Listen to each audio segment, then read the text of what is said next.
are stronger inside. We know and we believe in you.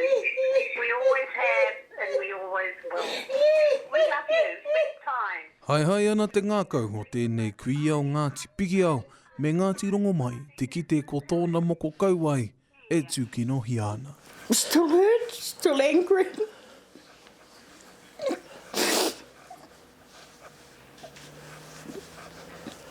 Bloody traumatising.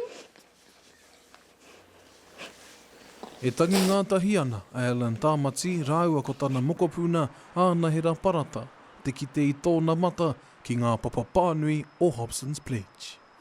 But you've got my moko kauae on display like this. It's not meant to be like this. You've got my moko puna tuarua.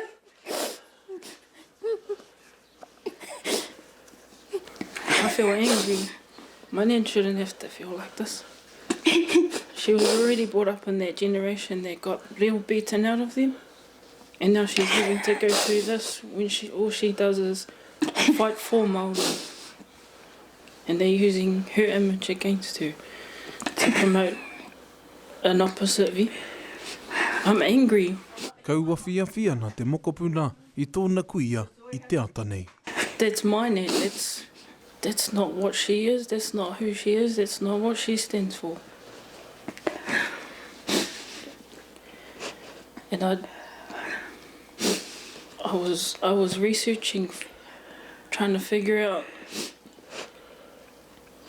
how we can stop it, because I knew my nan was asleep and she wasn't going to see it until she woke up.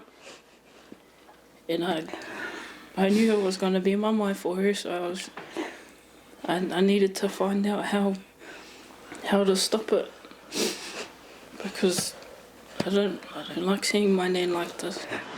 Anei tētehi o ngā papapānui ka tūpono ki te ai e te hapori orotorua, kei te kokona o Lake me Ferry Springs Road. Ka puta i a Hobson's Pledge tēnei pānui i muri i tā rātau mātaki i tā mātau pāho mataora me te mamai nui kua pā kei runga i te kuia.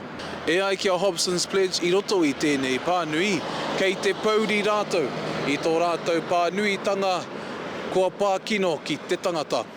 E hara te rātā rātau i hiehi ai.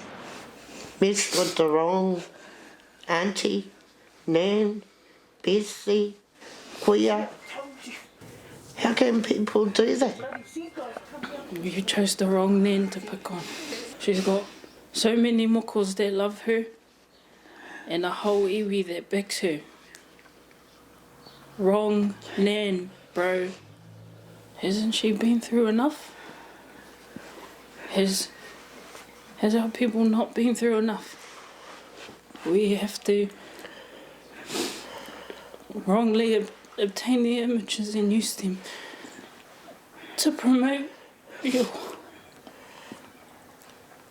stupid, to put it nicely, message everywhere. When is enough enough? They didn't ask for my permission, no. Make sure you're enrolled. Vote. Get out there. E ai ki a Hobson's Pledge, koa āki rātau kia tango te kamupene papapānui i ngā pānui nei. Te Kawa Paora, Aukaha.